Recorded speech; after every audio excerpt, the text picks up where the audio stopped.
So তোমরা অনেকেই হয়তো এই ফিডব্যাক আমাকে দাও বা এখন দিচ্ছ কারেন্টলি সেমিস্টার এক্সামিনেশনের টাইমে।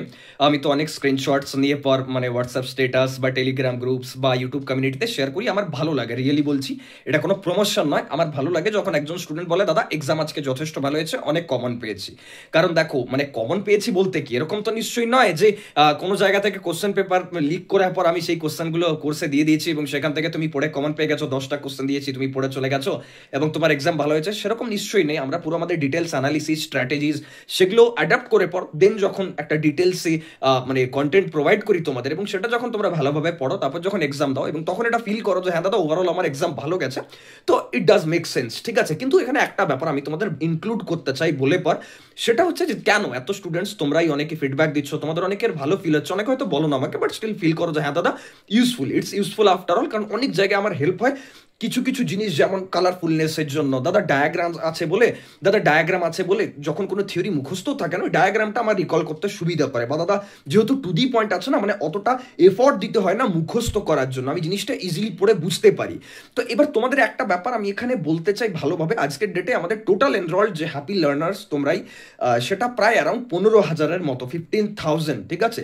এটা তো হয়তো মানে যারা হয়তো মানে খাতায় কলমে, কিন্তু একটা কোর্স নিয়ে তো একজন পড়ে না, মাল্টিপল স্টুডেন্টস পড়ে, এবং সেটা আমি জানি। আমাকে প্রচুর স্টুডেন্টস বলো দাদা আমি আর আমার দুজন বন্ধু বা একজন বন্ধু দাদা পড়ছি, তুমি একটু ব্যাক এন্ড থেকে ওটা ক্লিয়ার করে দেয়। আমি বললাম ঠিক আছে নিশ্চয়ই, যদি এক রুমে থাকছিস পড়, কোনো অসুবিধা নেই, আমি সাপোর্ট করবো, আমি কোঅপারেট করবো। কিন্তু একটা ব্যাপার আমি বলতে চাই, সেটা হচ্ছে যে দেখো our content is a quality content but it's not for gate or it's not for like কোনো high level examination. Try to understand this things. তোমরা কি ভাবো না যে আমি নখ কাটবো তরোয়াল দিয়ে বা আমি ছোট একটা পিঁপড়েকে মারবো বন্দুক দিয়ে, পর এরকম হয় না।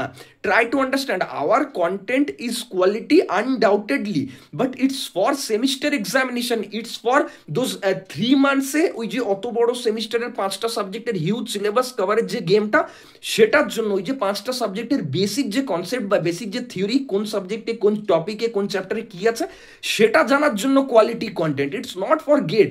তোমরা কি করছো না, তোমরা করছোটা কি, যে গেটের জন্য যে এফর্টসটা দেওয়া উচিত বা যে প্লেসমেন্টের জন্য এফর্টসটা দেওয়া উচিত বা আইআরএমএস বা কোনো আইআইটির এন্ট্রান্সের জন্য আর&ডি মাস্টার্সের জন্য যে এফর্টসটা দেওয়া উচিত সেই এফর্টসটা সেমিস্টারে দিচ্ছ। এবার এখানে ভুলটা কি, ভুলটা হচ্ছে এটাই যে সেমিস্টার তোমার থেকে ডিমান্ড করেনি কোনো একটা সাবজেক্টে 200 ঘন্টা লেকচার দেখে একদম ডিপে গিয়ে পর তুমি তোমার নলেজ বা কনসেপ্ট ক্লিয়ার করো। সেমিস্টার এক্সামিনেশনে ম্যাকআউটের কোনো যায়ও আসে না তোমার কনসেপ্ট কত ডিপারে ক্লিয়ার হয়ে আছে বলে, সেখানে এটা ম্যাটার করে যে তুমি কতটা এক্সামে লিখে আসছো, এবং তার জন্য সেমিস্টারের যে মানে লাইক অ্যাপ্রোচ, সেমিস্টারের যে কোশ্চেন ফ্রেমিং সেটা জানাটা ম্যান্ডেটরি। তুমি যখন প্লেসমেন্টে বসবে কত ভালো কোডিং করতে পারছো, তোমার কম্পিটিটিভ নলেজ কতটা কোডিংয়ে সেটা ম্যাটার করবে, তুমি অ্যাপটিটিউড কতটা জানো সেটা ম্যাটার করবে।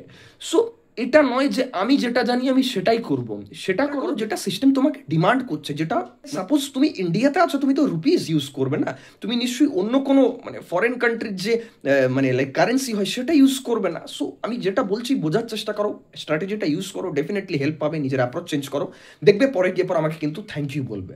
দেখা হচ্ছে নেক্সট ভিডিওতে, এরকম ভিডিওস আসতে থাকবে। Thank you.